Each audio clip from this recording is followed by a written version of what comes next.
विघ्नहर्ता श्री गणेश, श्री गणेश, श्री गणेश। देवी पार्वती के क्रोधाग्नि को शांत करने की क्षमता है किसी में? उनके क्रोध से किसी का भी बचाव संभव नहीं।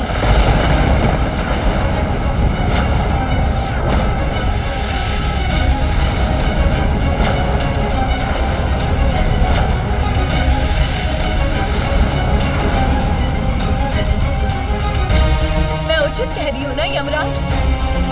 आपको तो स्मरण होगा, भक्त मार्कंडे के जब आप प्राण हरने गए थे तो आपसे महादेव के प्रति दृष्टता हुई थी, और उन्होंने आपके साथ क्या किया था?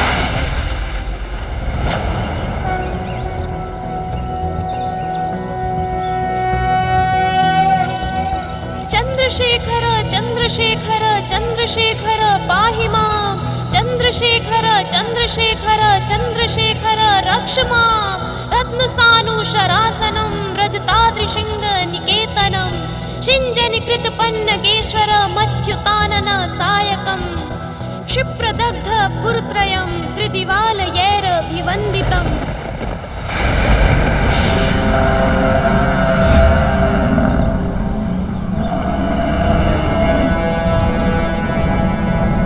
बालक, मृत्युलोक में तुम्हारा समय समाप्त हुआ। मेरे साथ चलो, मैं यमराज तुम्हें लेने आया हूं। अपना ये मंत्र जाप रोक कर बाहर आओ और अपनी मृत्यु के लिए प्रस्तुत हो जाओ।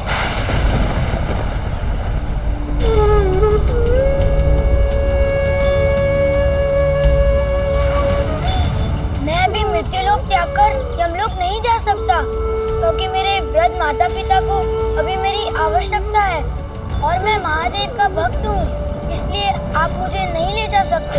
महादेव ने ही मुझे ये कार्य सौंपा है बालक। ये आयु संपूर्ण होने के पश्चात मैं सभी को मृत्यु प्रदान करूं। समय आने पर मुझसे किसी का भी बचाव संभव नहीं है, फिर वो शिव भक्त हो या विष्णु भक्त, मेरे समक्ष तो सभी विवश हो जाते हैं बालक। इसीलिए अब मेरा समय व्यर्थ मत करो और अपना हठ त्याग कर शीघ्र बाहर आओ। तुम्हें क्या लगता है बालक, यदि तुम बाहर नहीं आए तो मैं तुम्हें अपने साथ लेकर जाने में विफल हो जाऊंगा? मेरा ये पाश अब तुम्हारे प्राण बाहर खींच लाएगा।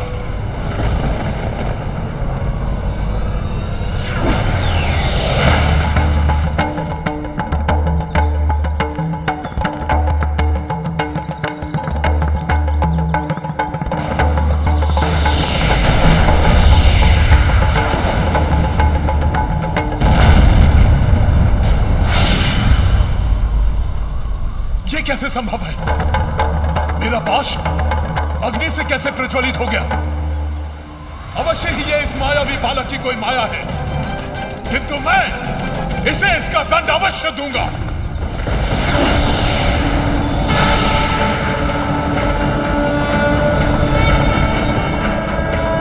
यमराज ने अपने पाश से शिवलिंग अर्थात मेरे स्वामी को स्पर्श करने का दुस्साहस कैसे किया?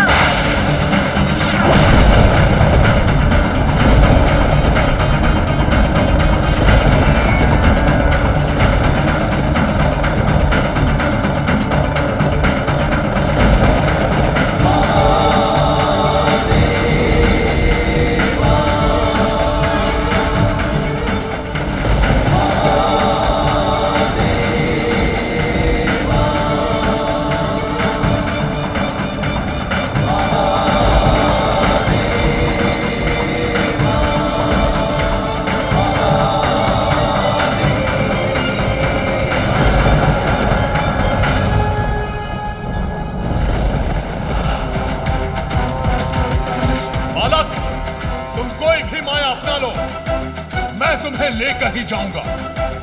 तुम्हारी मृत्यु ही तुम्हारी नियति है।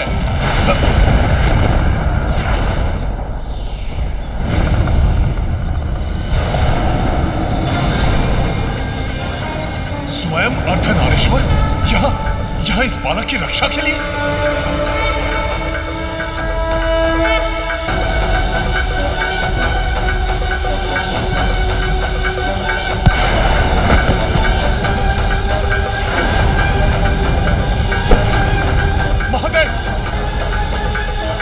महादेव, अपना त्रिशूल वापस ले लीजिए, अन्यथा अनर्थ हो जाएगा। मृत्यु का देवता ही मृत्यु को प्राप्त हो जाएगा। महादेव, महादेव! स्मरण है ना यमराज, तब आपके पार्थिव शरीर के समीप एकत्रित होकर इन सभी देवताओं ने देवी पार्वती से आपके पुनर्जीवन की प्रार्थना की थी, ताकि सृष्टि का क्रियाकलाप सुचारू रूप से चलता रहे। तब देवी पार्वती ने शांत होकर आपको पुनर्जीवन दिया। किंतु आज स्वयं उनके पुत्र का अंत हुआ है। अब उनका क्रोध कैसा विनाश करेगा, ये भला कौन कह सकता है?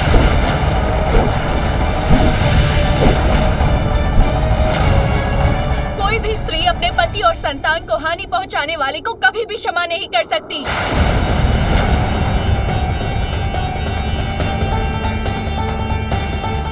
शीघ्र ही देवी पार्वती यहाँ पहुंचेंगी, फिर कौन संभालेगा उन्हें? बोलिए।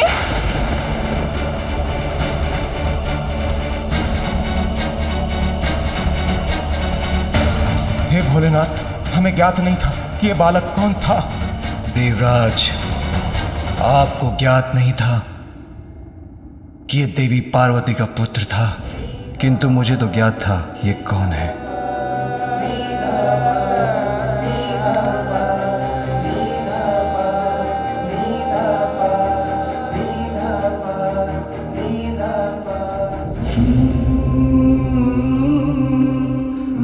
ये पार्वती पुत्र शिव पुत्र भी था, मेरा भी पुत्र था।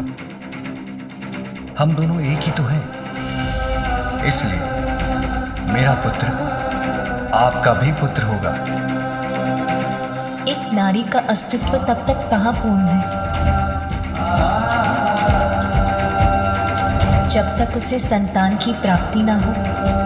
मुझे एक संतान का अनमोल उपहार देने की कृपा कीजिए स्वामी। कैसा दुर्भाग्य है ये मेरा, मुझसे मेरे मातृत्व का अधिकार छीन लिया इन देवताओं ने।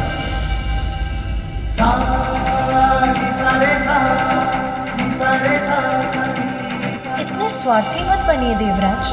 एक माँ से उसके पुत्र को विलग करने का प्रयास मत कीजिए। आप अपने पुत्र को अपने से विलग नहीं होने दूंगी और आपको भी ऐसा नहीं करने दूंगी।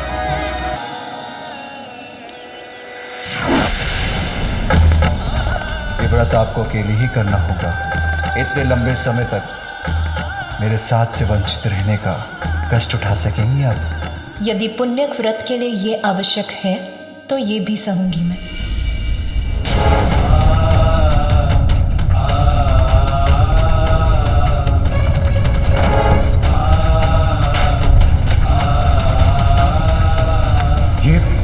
ये कैसा कंपन है?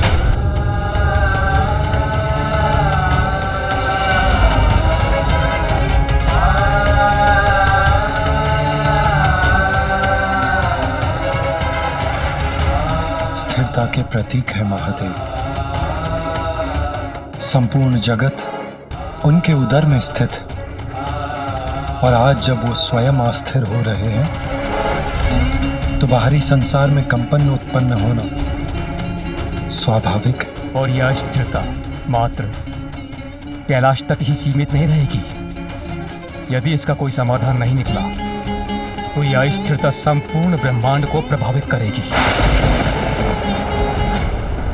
हम देवताओं को यहाँ नहीं ठहरना चाहिए, हमारा यहाँ रहना उचित नहीं। रुक जाइए। देवी पार्वती से भागकर कहाँ छिपेंगे आप? ऐसा कौन सा स्थान है इस संसार में जहाँ तक भी आपकी दृष्टि जा सकती है और ये संपूर्ण सृष्टि जिनमें समाहित है? उन देवी पार्वती से इस सृष्टि के किसी भी कोने में छिपा नहीं जा सकता। आदि शक्ति होते हुए भी देवी पार्वती अपनी शक्तियों को भुलाकर एक साधारण गृहिणी के समान अपना जीवन बिता रही है। किंतु जब उन्हें ज्ञात होगा कि उनके पुत्र का वध हो चुका है तो उन्हें अपनी शक्तियों का स्मरण करने में अधिक समय नहीं लगेगा। और तब उनका प्रचंड क्रोध जागृत होगा। उनके क्रोध का सामना करने का साहस तो रखिए देवगण, क्योंकि इस अनर्थ के घटने में दोष आप सभी देवताओं का है।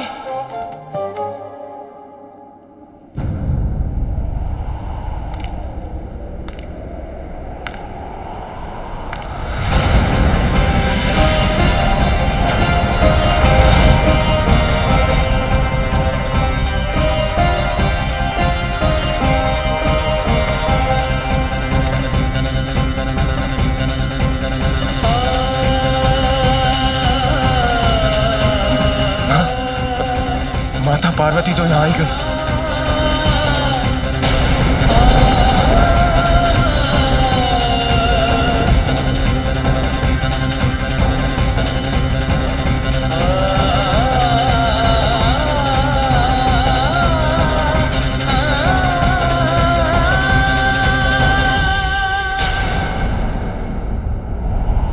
मेरा पुत्र कहीं दिखाई नहीं दे रहा है। कहाँ छिपा है वो?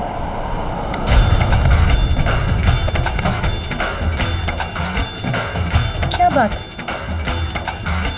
आज तो यहाँ सभी देवता एकत्रित हैं।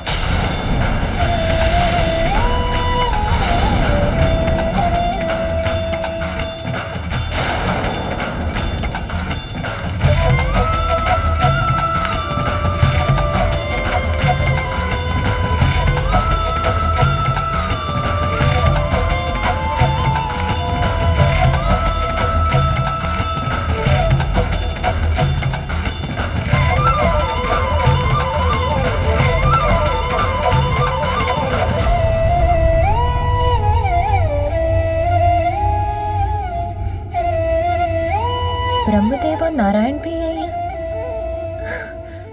सब कुशल तो है ना? संसार पर असुरों का कोई नवीन आतंक तो नहीं छाया ना? ब्रह्मदेव, विष्णुदेव, सभी देवताओं को मेरा प्रणाम।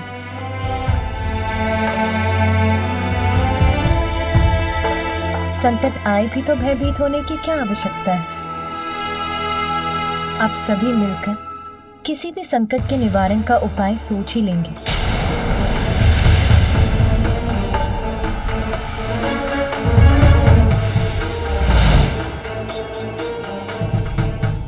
अरे मेरी सखियां, क्या हुआ? मेरी सखियां, आप सभी के नेत्रों में अश्रु क्यों है? किसी का कोई अनिष्ट हुआ है क्या?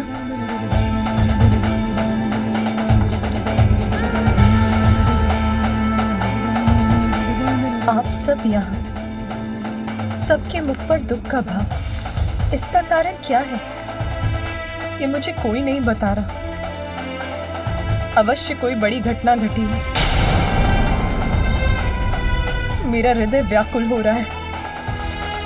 कोई शीघ्र बताइए मुझे क्या हुआ है। आपको कैसे बताएं देवी पार्वती?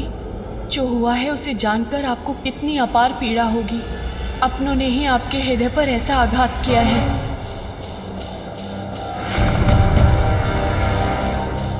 स्वामी, स्वामी यहाँ है। उन्हें तो लौटकर सीधे मेरे पास आना चाहिए था। वो यहाँ अकेले क्यों बैठे हैं?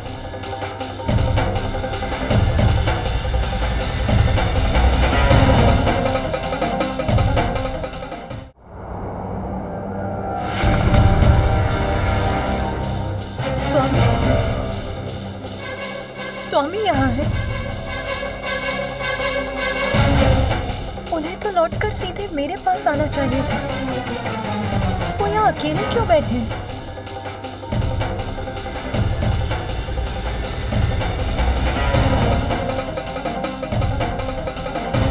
और मेरा पुत्र, पुत्र कहाँ है? पुत्र, वो दिखाई क्यों नहीं दे रहा? स्वामी, आप ही कुछ बताइए।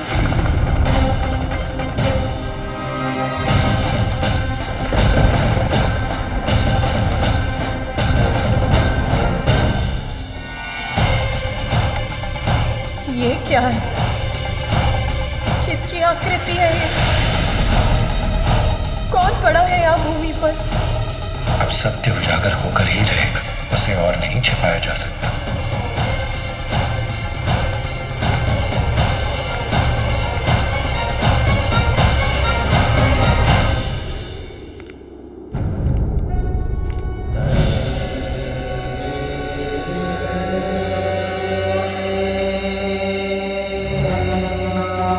ये छोटे छोटे हाथ पांव किसके हैं? कौन है ये? कहीं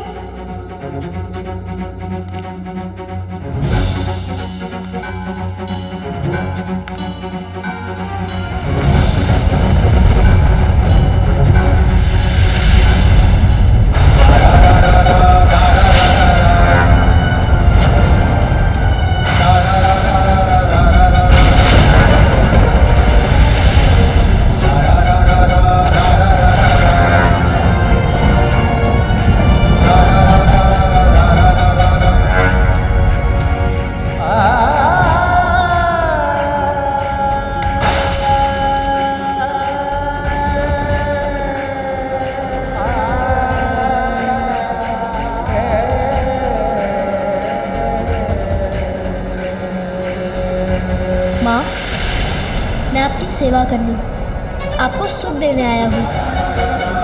मुझे बताइए माँ, अपनी चिंता का कारण। इस संसार में मैं आपकी सभी चिंताओं को हरने ही तो आया हूँ।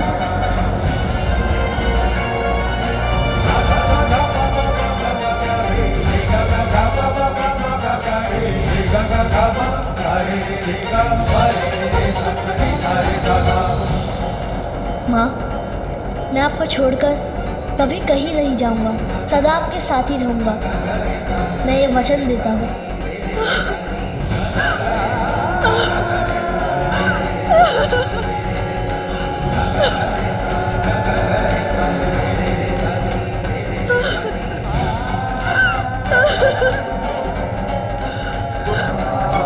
ये कैसे हो सकता है? मेरा पुत्र, जिसका जीवन अभी प्रारंभ भी नहीं हुआ था, उसका अंत कैसे हो सकता है? स्वयं नारायण के वरदान से प्राप्त मेरा पुत्र मुझे अपनी माँ को छोड़कर कैसे जा सकता है?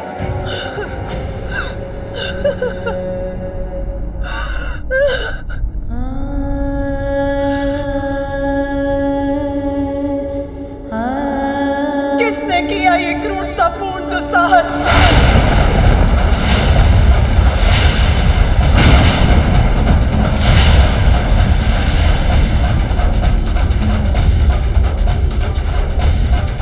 किसने वध किया मेरे पुत्र का?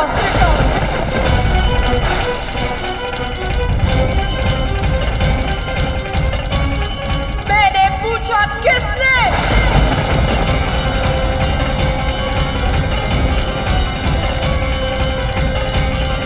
बताइए मुझे, मेरे पुत्र का वध करने का दुस्साहस किसने किया? आप लोग उत्तर क्यों नहीं देते?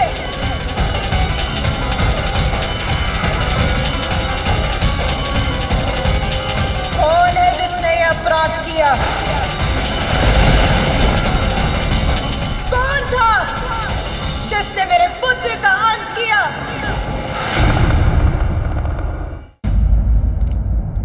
स्वामी, आप ही बताइए, किसने किया ये जघन्य अपराध? किसने विलग किए मेरे पुत्र के शरीर से उसके प्राण?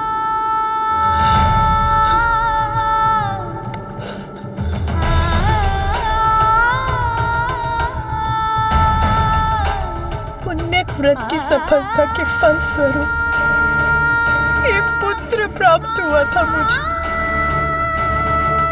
फिर मैंने आपके आने का समाचार सुना तो मैं स्नान करने चली गई। अन्य सभी गण तब आपके साथ थे, इसीलिए मैंने द्वार रक्षा के लिए हाथ छोड़ दिया। किंतु स्वामी, इतने ही समय में ऐसा घोर अनर्थ कैसे हो गया? बताइए स्वामी, कैसे हो गया ये घोर अनर्थ?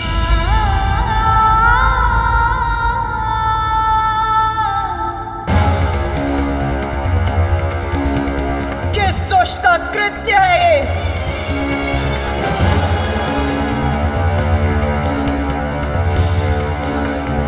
कौन है जो काल एक अनंत अंधकार में विलीन होना चाहता है? कौन है जो मेरे कोप का भागी बनना चाहता है? कौन है जिसने मेरे पुत्र का वध कर मेरे प्रति ऐसा अक्षम्य घोर अपराध किया है?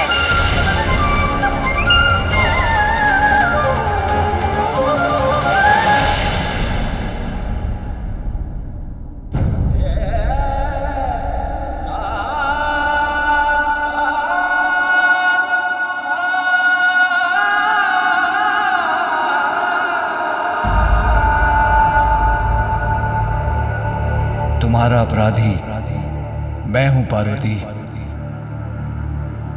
मैंने ही तुम्हारे पुत्र का वध किया है।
तुम्हारा अपराधी मैं हूं पार्वती।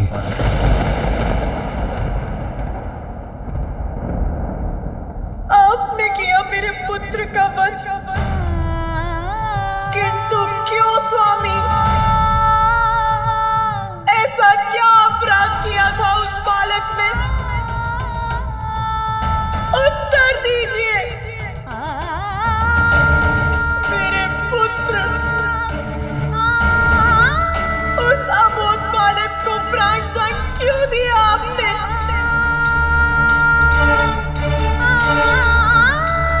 मैंने कुछ पूछा है आपसे, उत्तर दीजिए। मां कर दे पुत्र की मृत्यु का कारण समझाने पर भी कहां समझ सकेगा मां। और तुमसे क्या कहूं, दुखद सत्य तो यह है कि इसके शीश को इसके धड़ से विलक कर इसके प्राण हरने वाला मेरा ही त्रिशूल था। वो बालक जिसका जन्म अभी ही हुआ था, जिसने संसार को जाना तक नहीं था, उसका इतना भयंकर अंत हुआ मेरे ही स्वामी के इस तीक्ष्ण त्रिशूल से। इतना कष्ट हुआ होगा उसे, उसका प्राणांत हो गया। क्यों क्यों हुआ ऐसा? जो मेरे ही हृदय का स्वरूप था, मेरी ही कल्पना से जन्मा था, जो मेरी ही आज्ञा का पालन कर रहा था, उसके किस दोष के लिए ऐसा भीषण दंड दिया आपने उसे? उसके शीश को कैसे विलक किया आपने?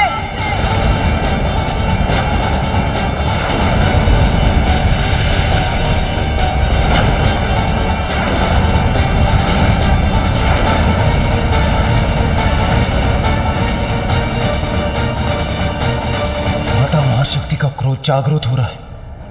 माता कुपित हो कदाचित हमें भयंकर दंड देंगी।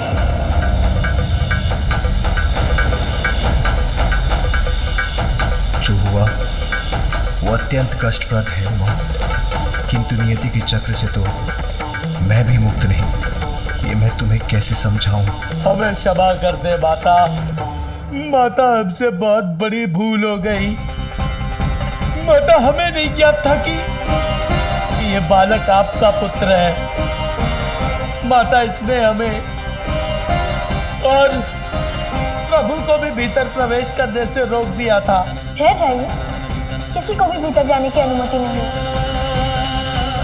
माता, जब उसका विरोध कर भीतर प्रवेश करने का प्रयास किया तो उसने हम सभी को पराजित कर हमारी दुर्दशा कर दी।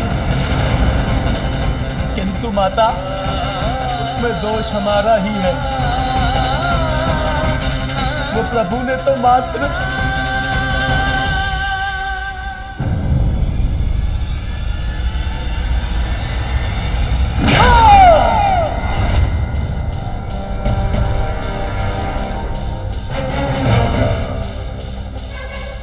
ऐसा रोष जागृत हुआ है माता महाशक्ति का कि उन्होंने नंदी को आकाश के अनंत विस्तार में भेज दिया।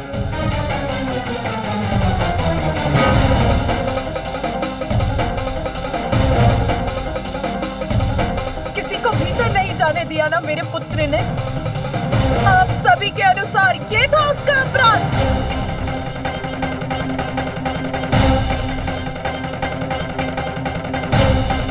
माता के आदेश का पालन करना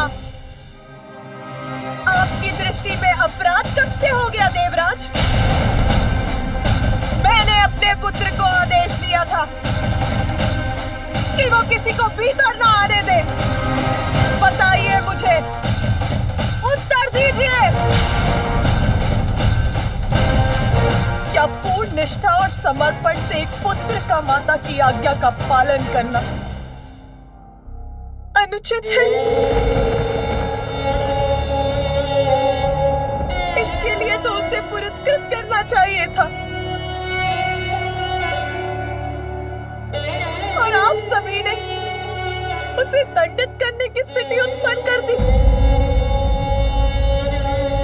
बिना तथ्य और सत्य जाने आप सभी उससे युद्ध कर उसे उत्तेजित करते रहे। तनिक धैर्य भी नहीं रखा गया आप सभी से।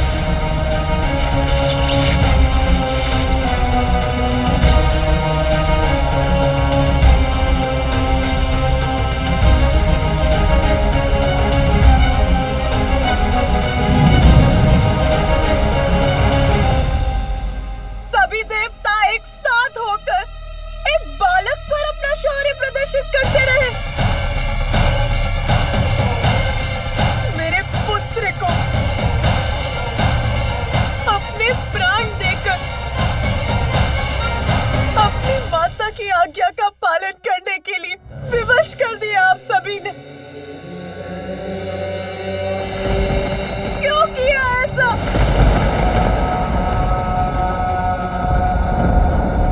एक बार भी नहीं सोचा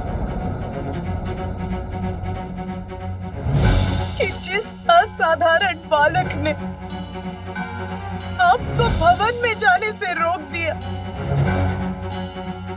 जिसने अपनी शक्ति से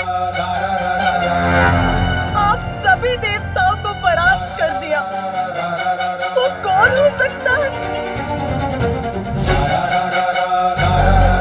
और यदि उसने आपको रोक ही दिया था तो थोड़ी प्रतीक्षा ही कर लेते। मैं अपना स्नान और अन्य कार्य कर यहाँ आने ही वाली थी, तब आप सभी से उसका परिचय करा देती। किंतु देवताओं का अहंकार ये कैसे स्वीकार करता कि एक अल्पायु बालक उनकी शक्ति को ललकारने में सक्षम हो रहा है। बताइए मुझे, महादेव या उनके गढ़ों के भीतर न जाने से सृष्टि की किस महत्वपूर्ण लीला में बाधा आ रही थी? एक बालक से संघर्षरत हो गए आप सभी देवता। क्या यही है आपका पराक्रम?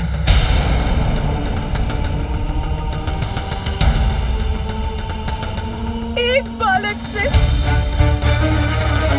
मात्र एक बालक से क्या हानि पहुंचाई थी उसने किसी को? क्या वो आपसे आपका पद मांग रहा था देवराजेंद्र? मेरा पुत्र,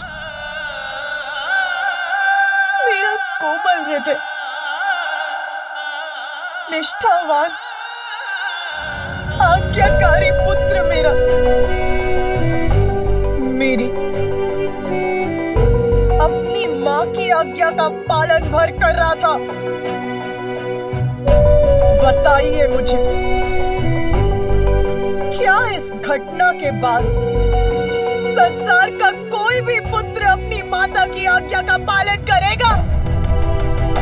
क्या किसी भी पुत्र में इतना साहस शेष रहेगा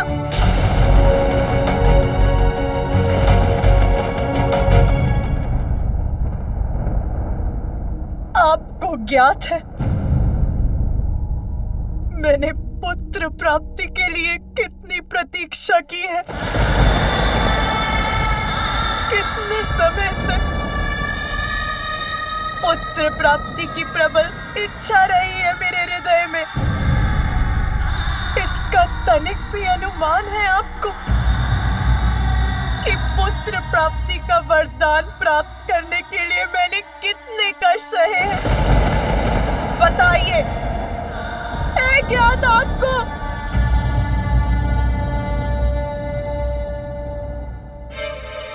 आदि शक्ति हूँ मैं, आदि शक्ति हूँ मैं, आदि शक्ति हूँ मैं।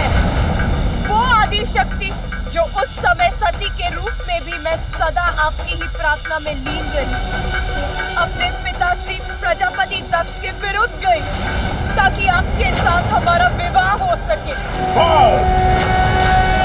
सती, ये कदापि नहीं हो सकता। मैं तुम्हारा विवाह उस शिव बैरागी से कदापि नहीं होने दूंगा।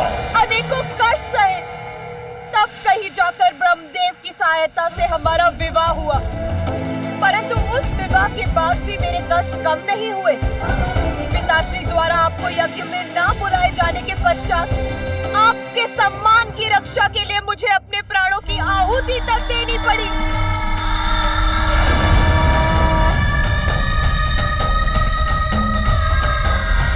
सती का अंत अवश्य हुआ, किंतु उसकी इच्छा पूर्ण रही।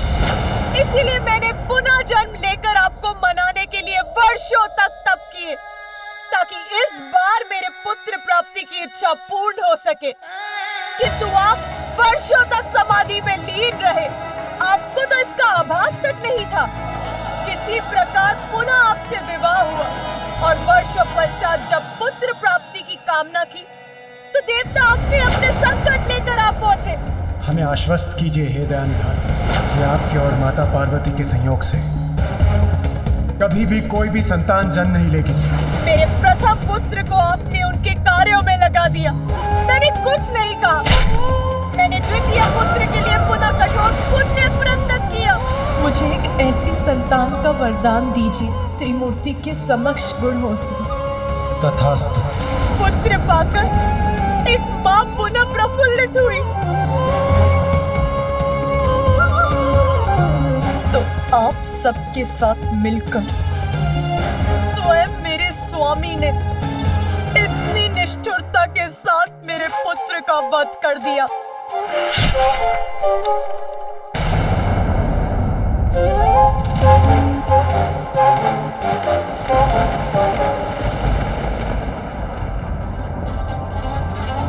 स्वामी, आपका त्रिशूल तो इसीलिए है ना कि उसका प्रयोग कर आप दुष्ट जनों से अपने भक्तों और अपनों की रक्षा कर सके, और आपने उसी से अपने पुत्र का वध कर दिया।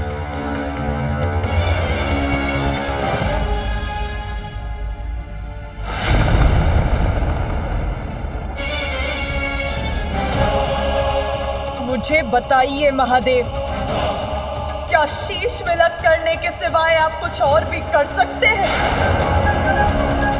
स्मरण है आपको कि सृष्टि के प्रारंभ में आपने काल भैरव का रूप धारण करके ब्रह्मदेव का ही शीश उनके धड़ से विलक कर दिया था, और फिर वीरभद्र का रूप धारण कर आपने प्रजापति दक्ष का भी शीश उनके धड़ से विलक कर दिया।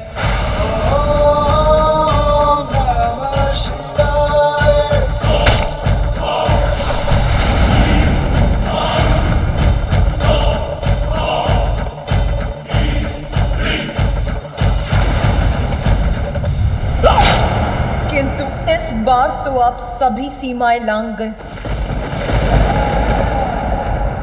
आपके जिस पुत्र को आपका स्नेह प्राप्त होना चाहिए था, आपने उसी पुत्र का शीश उसके शरीर से विलक कर दिया।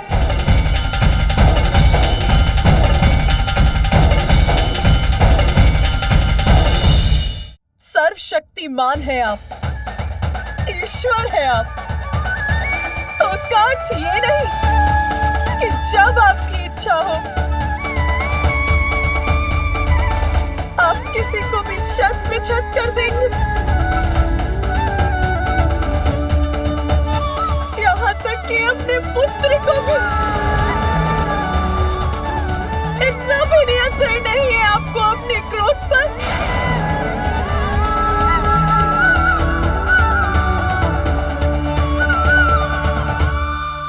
मुझे मेरा पुत्र पुनः चाहिए। आप तो ईश्वर है ना महादेव, मेरे पुत्र को पुनर्जीवित कीजिए।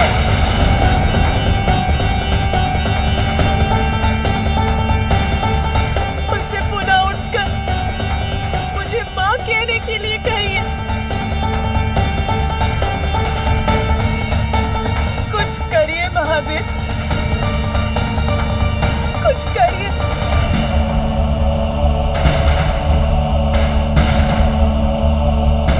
अन्यथा मैं भी अपना नियंत्रण खो दूंगी।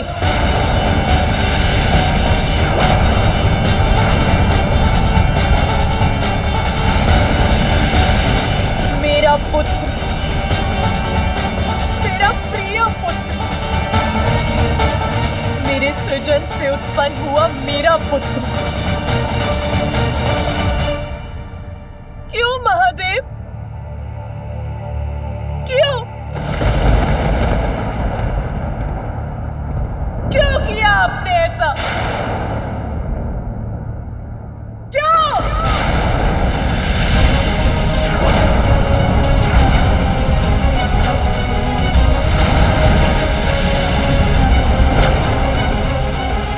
देवी पार्वती का क्रोध अपने चरम पर है और अगर उन्होंने प्रचंड रूप धारण कर लिया तो अनर्थ हो जाएगा।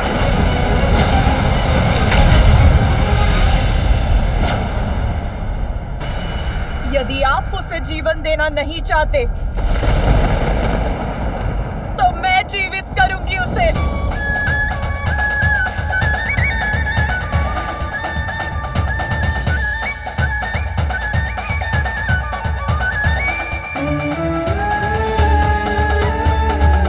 मैंने ही उसका सृजन कर उसे जीवन दिया है, तो मैं ही उसे पुनर्जीवित करूंगी।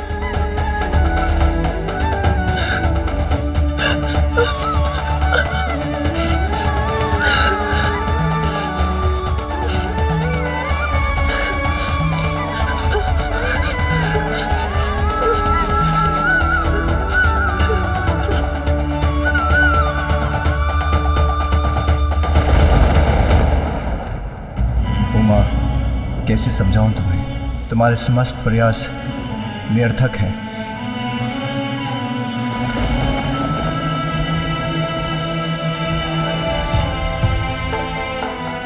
ये क्या हो रहा है? इसका शेष क्यों नहीं बना पा रही हूं मैं? उसे जीवन क्यों नहीं दे पा रही हूं मैं?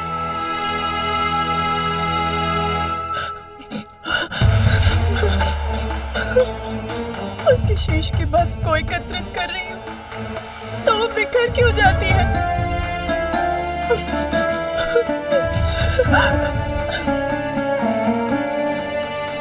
रुक जाओ माँ, तुम्हारा प्रयास व्यर्थ है। उसकी माँ हूं मैं, मेरा प्रयास व्यर्थ कैसे हो सकता है?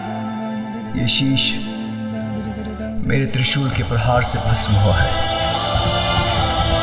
और मेरे त्रिशूल से भस्म होकर कोई पुनः जीवित नहीं हो सकता। इसका शीश सदा के लिए नष्ट हो चुका है।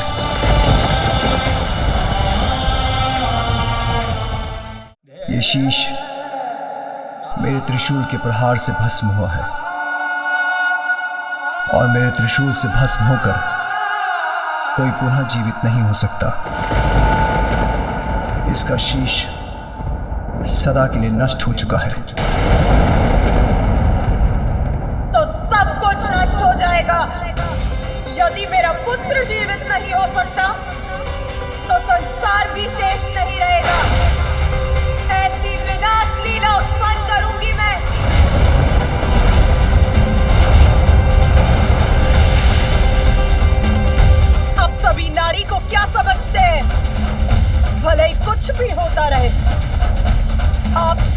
कुछ भी करते रहे और वो शांति से सब कुछ सहती रहेगी? नहीं।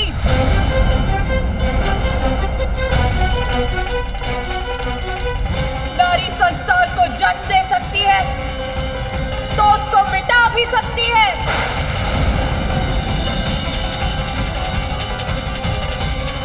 अब सर्वत्र विनाश ही विनाश होगा, कोई शेष नहीं रहेगा।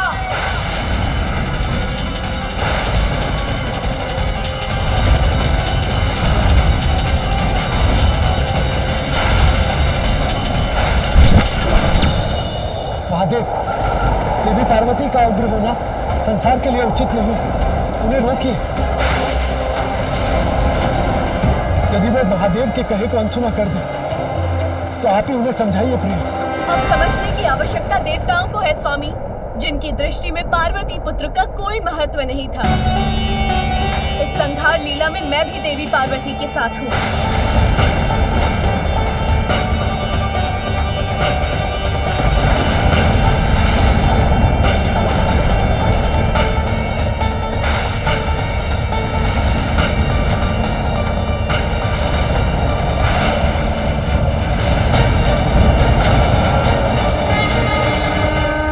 विघ्नहर्ता श्री गणेश के अद्भुत शक्तियों से भरे वीडियोस देखने के लिए चैनल को सब्सक्राइब करना न भूलें और साथ ही बेल आइकॉन भी दबाएं।